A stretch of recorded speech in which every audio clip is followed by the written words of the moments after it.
Moody's nervous and tense, particularly myself, because the morning of that game, of that press conference, I'd taken a chance, or I got a scoop, if you like, naming the team based on information.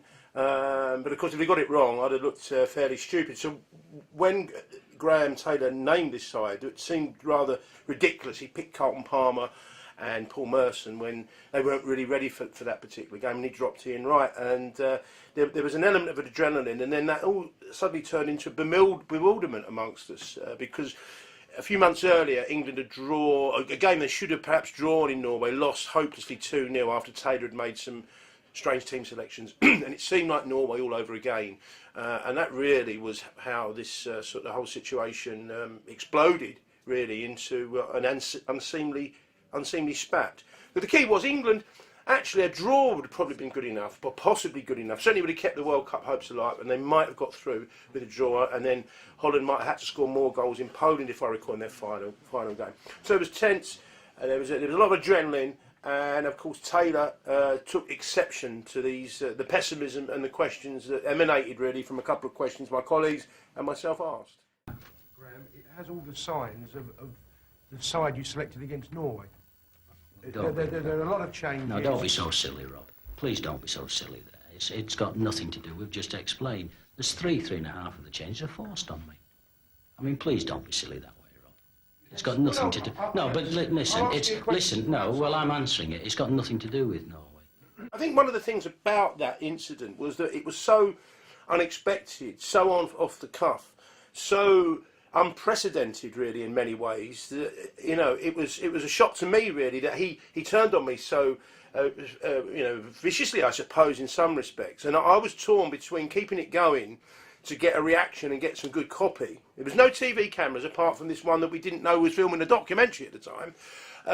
Get some good copy, but to a point where not to make it so ridiculous that he'd walked out and we had nothing. So there was a little bit of a situation where, although I'm not shy at continuing to have a conversation and a tete-a-tete with a football manager, I sort of had to step back. You've got a fella that half of you, Merson, half of you have been saying he should be in anyhow. You've got Wright, who sat at the back because he's only got 1 in 14. Half of you have been saying he should be out. Well, you may not be half, Rob, don't shake your head. But what I'm saying, yeah, so what's your problem, pals? I can't understand it. And I've been brought up in the school of hard knocks as well. I mean, when I was a youngster, I recall vividly Billy McNeill, who was manager of Manchester City at the time, the ex-Celtic captain. Actually, when I asked a question about his Manchester City side once at Oxford, his response was to give me one on the chin. So Graham Taylor's words were not quite as hurtful at the time as it might have seemed to people. Come on, rise yourselves. Get on with it, look for your win. Oh, Rob, I can't continue giving a... Rob, I can't have... Listen, Rob, I cannot have faces like yours round about me. Now, I'll continue. No, I can't, Rob. Rob, I'll tell you this now. If you was one of my players with a face like that, you out, you would never have a chance to. Get yourself up, man. Put a smile on your face. We're here for business. Come on. I mean, I wanted to take him on a little bit to explain that it was a justified, question. Is the glass half full? Is it half empty? It's one of those things. But it just seemed that we were making the same mistakes, and I felt the role of a football writer, still now, then, whenever, should be a conduit to the public. And I felt that the man in the street in England, were completely bewildered and shocked. Don't forget, Taylor had been depicted as a turnip rather cruelly the previous year after England had failed so miserably at the European Championship finals. We desperately wanted to get to the World Cup finals. England had drawn at home to Norway, thrown another lead away in Holland, lost in Oslo. We wanted to go to the World Cup finals. Everybody did. And this game meant so much for the country, for England players, and aside of being a football reporter, a fan. And it all seemed to be going the wrong way, and we wanted so desperately to get there. Please get it right, and I'm worried. Yes, I am worried, Graham. 3 years before we'd been in the semi-finals, that close to getting to a World Cup final. Now it's all falling apart. Come on, come on, Rob. Come on, Some of the players aren't playing. let's have a little bit back at you. Come on, Rob. Don't you feel some of the players felt that way yesterday? There, that's a. Come on, bit more of a smile, Rob. Be a bit more. Wow. Hey, the whole nation rests on whether Rob Shepherd is happy or not. I hope I'm smiling tomorrow. I really do. Well, good. I really do. Really I tell you, good, but I yeah. just worry. Well, listen, worry. You worry, Rob. You worry. But worry, Rob. Go and worry on your own. Fair enough. Huh? Graham, you say this is the type of game where you want Ian Wright. I love him, really. It's a type of game. I think it was Merson and Ince that were in the background, both players I knew reasonably well, and I know they were whispering. I spoke to them afterwards, and they just said, "What the hell had happened there?" It was just, out of control. Initially, there was a sort of a little bit of a hushed silence.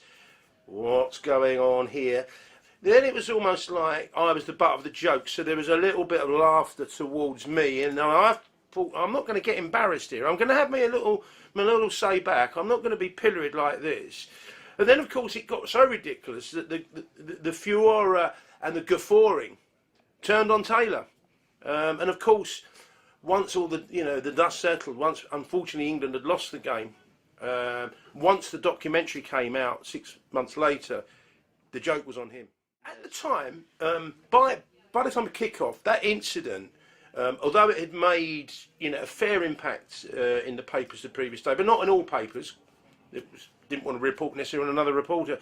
I had been on radio, but by the time of kick-off, it really was about England, versus Holland on the pitch, and it wasn't anything to do with me at all. That came really in a lot of ways subsequently, when the documentary came out, and the nature of the brilliant documentary that it was. I mean, it's football's version of Spinal Tap.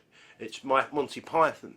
It's an unprecedented documentary that was never been made before, and I don't think ever made since. And you remember there was a film a few years later, Mike Bassett, England football manager. Well, the documentary was stranger, more bizarre than the film. And so before the game, it was just about the game itself, and we were desperate. The fact of the matter is, had England won, I'd have looked like a wally, really, wouldn't I, by questioning Taylor's tactics. But ultimately, if you asked me, did I want England to win? Yes, of course I did. Wanted to go and cover the World Cup, covering England in the United States of America. It's a dream job come true. We all wanted. And I remember speaking to Bobby Moore the night England had lost the semi-final in at the Stadio dell'Alpi in 1990, and Bobby Moore said, "Don't worry, son. This team has some great players coming through. We'll be there next in 4 years' time." Unfortunately, Bobby had died by then, and England didn't make it. After the game, the tension exploded. Really, I remember going down into the press conference, having filed my match report, and the heat was really on Taylor. The questions were fairly fierce and ferocious. Will you resign? Really, the chance had gone of qualifying for the World Cup. Technically, England might have gone through had Poland beaten Holland the following month, but obviously that wasn't going to happen and didn't. So by the end of the game, the emotion was one of frustration and anger, which manifested itself in the way ultimately the fans really drove Taylor out of the job. You see, at the end of the day, I get the sack now.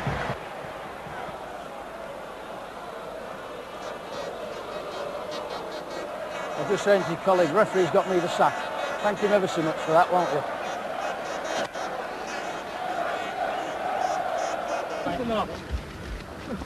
England's World Cup journey was almost over, and Taylor returned to Luton Airport to face the lights and the music.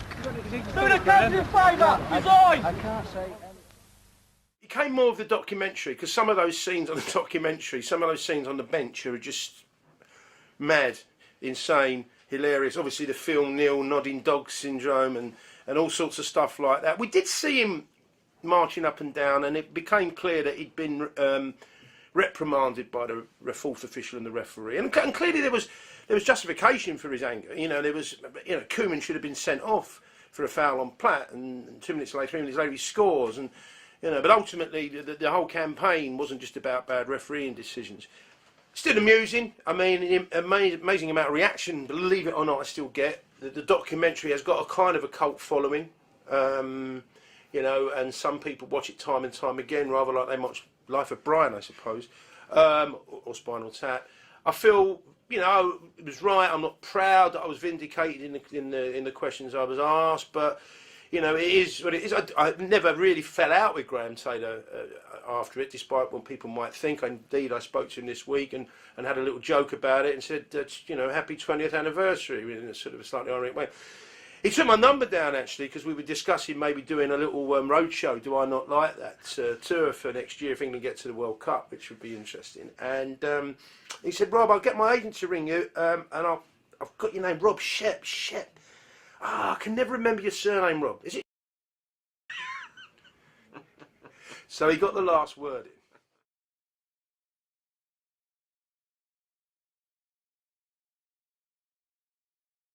I don't think there will be quite the intensity around it. I think there's, unfortunately, perhaps more apathy towards the England football team now. Different set of circumstances. It wasn't quite the sham. You know, we didn't do very well England didn't do very well in the European Championships last time out, but it wasn't a complete catastrophe like the Taylor period had been in Sweden '92.